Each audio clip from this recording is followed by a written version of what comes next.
प्रधानमंत्री नरेंद्र मोदी ने नामांकन के बहाने काशी से बड़ा राजनीतिक संदेश भी दिया। राष्ट्रीय जनतांत्रिक गठबंधन एनडीए न सिर्फ दलीय आधार पर एकजुट है, बल्कि इंडिया गठबंधन के उलट उसके नेताओं में सामंजस्य भी है। लोकसभा चुनाव के नजरिए से यह संदेश कितना अहम है, इसका अंदाजा मंगलवार को मोदी के नामांकन में जुटे चेहरों से लगाया जा सकता है। नामांकन के समय चंद्रबाबू नायडू, पवन कल्याण, उपेंद्र कुशवाहा, चिराग पासवान, एकनाथ शिंदे, जीतनराम मांझी, जयंत चौधरी, रामदास अठावले, प्रफुल्ल पटेल, अनुप्रिया पटेल, संजय मांझी, ओम प्रकाश राजभर जैसे नेता उपस्थित थे। पर्चा दाखिल करने के बाद प्रधानमंत्री सभी को साथ लेकर बाहर निकले तो वहां एक बड़े परिवार की मौजूदगी का आभास हुआ। इस नज़ारे से लोजपा रामविलास के प्रमुख चिराग पासवान जैसे राजग के युवा चेहरे उत्साहित भी नजर आए। उन्होंने कहा कि एनडीए की इस एकजुटता का हमें पूरे देश में लाभ हो रहा है। प्रधानमंत्री मोदी के नामांकन में उनके तमाम सहयोगी जिस एकजुटता के साथ जुटे हैं, उसका विपक्ष में अभाव है। आज हमारी एकता ही हमारी ताकत है।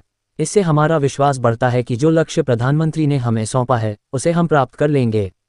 उन्होंने कटाक्ष किया कि कांग्रेस का दिल्ली में आप से गठबंधन है और पंजाब आने तक वे एक दूसरे से लड़ने लगते हैं। केंद्रीय मंत्री हरदीप सिंह पुरी ने कहा कि हमारा तीसरा कार्यकाल आने वाला है। आने वाले 2-3 साल में हमारी अर्थव्यवस्था विश्व भर में तीसरे स्थान पर आएगी। हमारे विकास के आंकड़े 2024 में और तेजी से आगे बढ़ेंगे।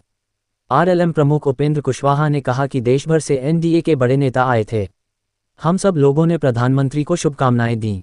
भारी मतों से वह चुनाव जीतेंगे और मजबूती से सरकार भी बनाएंगे। इंडिया गठबंधन में न कोई नेता है न समन्वय। हिंदुस्तानी अवाम मोर्चा प्रमुख जीतनराम मांझी ने कहा कि प्रधानमंत्री मोदी तीसरी बार प्रधानमंत्री बनेंगे। हमारा 400 पार का संकल्प अवश्य पूरा होगा।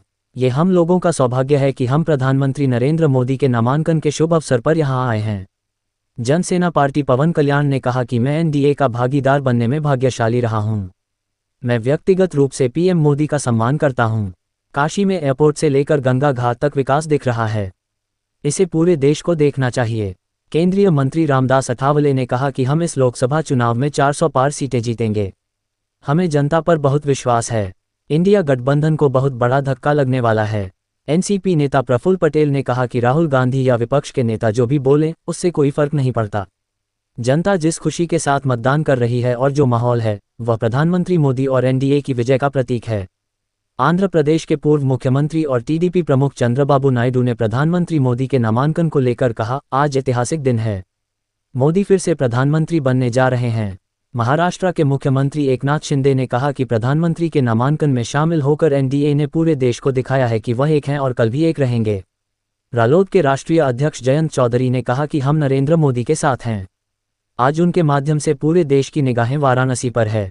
मोदी के नेतृत्व में फिर एनडीए सरकार बनेगी।